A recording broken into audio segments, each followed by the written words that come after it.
India, home to vibrant clothes, colorful festivals, and rich traditions, but behind all this beauty, there is a silent battle fought every day, not with weapons, but with skin tone. This is the story of people who once worshipped dark-skinned gods but ended up worshipping white men so deeply they even began painting their gods as white. It's the story of how colorism changed the way we see beauty and the way we see ourselves. This is the history of colorism in India. Let's start with a question. What did ancient Indians themselves think about skin color? In ancient India, dark skin was considered as the ultimate blessing. It was not a shame, it was a gift. Gods like Ma Kali, Vishnu, Ram and Krishna were all described as dark-skinned and beautiful in religious texts. One description you will hear again and again is Meghashyam, meaning dark like thunderclouds ready to burst with rain.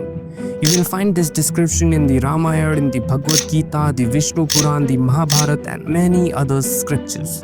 In fact, Draupadi, the wife of the Pandavas, was very dark-skinned and yet considered the most beautiful woman in the entire epic.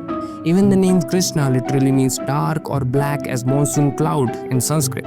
We can also see the same acceptance of dark skin tone in our art. The earliest carvings dating back to the 2nd century BC shows Indians as dark-skinned. So do the Ellora cave in Maharashtra,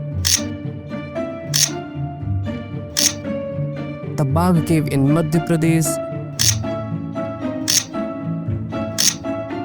and the Sitanvashal cave in Tamil Nadu. From 5th century to 7th century AD, different regions, different times, same dark skin tone. By all this evidence, we can say that the ancient Indians were proudly dark-skinned. So what exactly changed? How did we go from worshipping dark skin as divine to treating fair skin as superior? What poisoned our perception? The change began with the arrival of Islam in India. When Arab traders and travelers first met Indians, they were shocked by their wisdom and knowledge despite their dark skin. Why?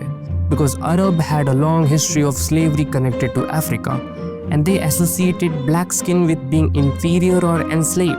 These ideas spread as Islamic rule entered India. In Persia, modern-day Iran, white skin was already seen as a beauty standard. As Islamic dynasties gained power in India, dark skin began to be viewed as less attractive, less worthy. A new slave network emerged, linking Indians to Central Asia and beyond. And for over 500 years, this system taught dark-skinned Indians that they were not beautiful, they were not powerful, they were not enough. Even fair-skinned Indians began to believe it, and they too started looking down on dark-skinned Indians. Then came the Europeans.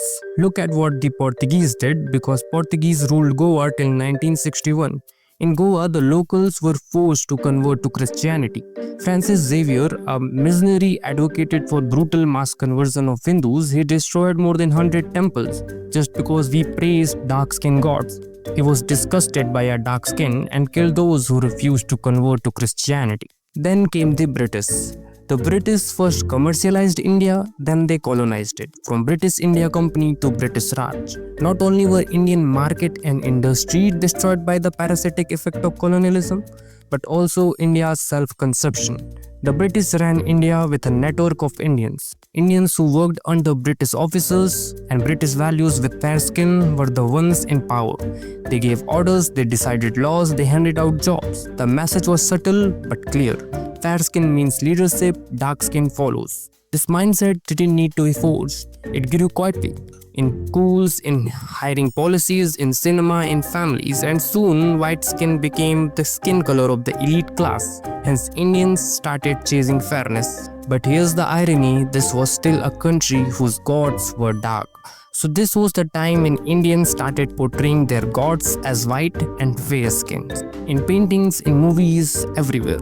By the time India gained independence in 1947, the damage was already done. The British had left, but their ideas about beauty, power and skin color had stayed behind. And so began the rise of an industry that didn't just accepted colorism, it profited from it. निखार के लिए पहले नया fair and lovely multivitamin face wash, फिर multivitamin cream. fairness cream, skin lightening soaps, whitening face masks. Companies ran ads that were all saying the same thing. If you are dark, you won't succeed, but if you are fair, job, love, respect, it's all yours. These weren't just products, they were promises, and millions believed them. Because colorism wasn't just a personal insecurity anymore, it was everywhere. In movies, where heroes were always fair and villains were often dark. In marriage ads, where families proudly asked for fair skinned brides. In schools, where kids joked and teased and insulted each other for their skin color. And in homes, where parents told their daughter to stay out of the sun as if their future depended on it. And sometimes it did, because jobs, partner, and even social respect were all affected by something no one could choose: the color of their skin. This wasn't about beauty anymore, it was about worth. Today, India is changing, slowly, unevenly, but changing. Not long back, the famous fairness cream, Fair and Lovely, was forced to change its name. Now we call that cream Glow and Lovely. Young people are starting to question the stories they were told, that fair skin is success, the light skin is beautiful, and the dark is not. They're asking why. Why do fairness creams still sell millions? Why Bollywood stars with their naturally fair skin still endorsing them? Why do job listings quietly prefer fair candidates? And why, after thousands of years worshipping dark skin gods, now we hesitate to embrace our own shade? The answers aren't easy because colorism isn't just personal, it's systematic.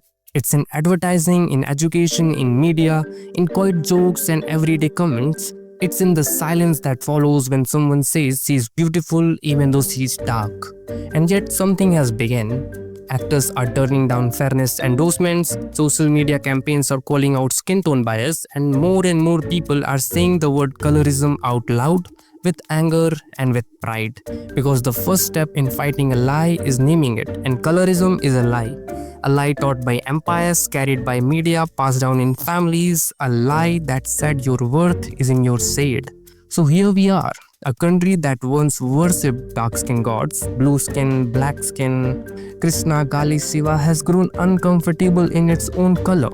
A country that resisted white rulers for 100 years, now quietly chasing their features in its billboard, films, and wedding halls. But maybe, just maybe, that's the beginning of change, because every time someone refuses a fairness cream, every time a dark-skinned actor casted as a lead, every time a child hears that they are beautiful as they are, another cracks form in the wall.